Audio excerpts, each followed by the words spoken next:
Hoje, em meio a um surto interno completamente silencioso, motivado por tantos motivos que envolveram o meu cérebro numa nuvem de confusão, eu resolvi escrever no meu journal para tentar clarear as ideias. Enquanto eu escrevia, lembrei de um poema que eu conhecia só um trecho, e fui procurar ele inteiro.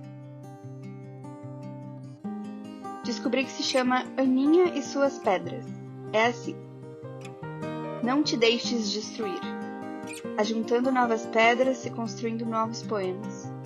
Recria tua vida sempre, sempre. Remove pedras e planta roseiras e faz doces. Recomeça. Faz de tua vida mesquinha um poema e viverás no coração dos jovens e na memória das gerações que hão de vir. Esta fonte é para uso de todos os sedentos. Toma a tua parte, venha a estas páginas e não entraves seu uso aos que têm sede. Quem escreveu foi Ana Lins dos Guimarães Peixoto Bretas, sob o pseudônimo de Cora Coralina. Ela foi uma poetisa nascida em Goiás, em 1889, e faleceu em 1985, 13 anos antes de eu sequer nascer. Nunca vivemos nesse mundo ao mesmo tempo, mas baseado nesse poema, parece que ela me entenderia perfeitamente.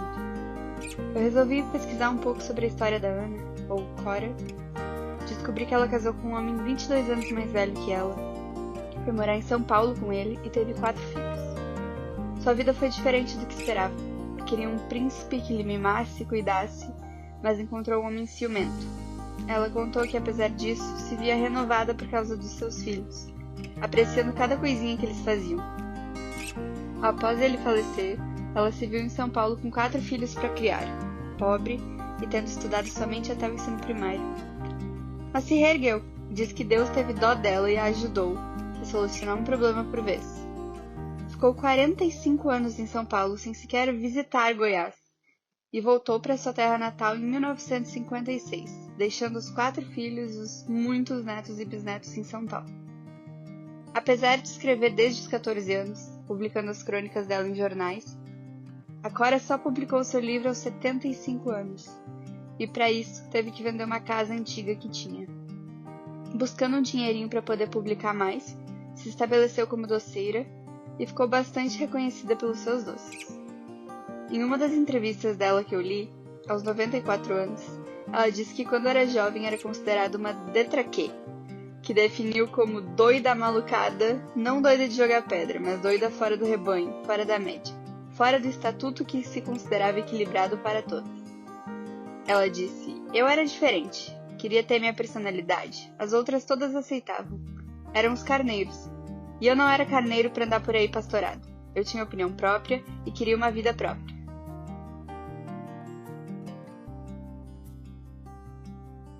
Apesar de na época esse tipo de pensamento ser muito inovador, hoje, em 2026, são as mesmas ideias que 90% das minhas amigas têm.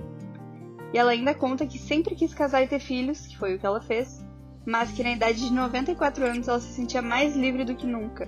Não tinha mais amarras e medos de viver sozinha. Ler um pouco sobre a história dela me gerou reflexões. Acho que às vezes a gente não valoriza o tanto que as mulheres de antigamente lutaram, passinho por passinho, para que hoje a gente pudesse ter a opção de escolher uma carreira, ter o nosso próprio dinheiro, nossa independência. Ela seguiu o que queria e o que precisava seguir para a época dela, o casamento, a família, mas ela também não desistiu. Imagina, ela publicou o primeiro livro aos 75 anos. Isso é admirável, é nobre o tanto que ela acreditou no trabalho dela, foi atrás e conseguiu. E eu aos 27 me achando velha demais para algumas coisas, achando que eu perdi o timing. Um dos motivos que convergiu em eu encontrar esse poema justamente hoje foi exatamente a ideia de que às vezes o mundo me sobrecarrega de maneiras que eu não consigo entender direito, não consigo segurar a carga. Não consigo nem raciocinar sobre tudo que está acontecendo. Pra onde correr quando tudo tá acontecendo exatamente ao teu redor, sabe?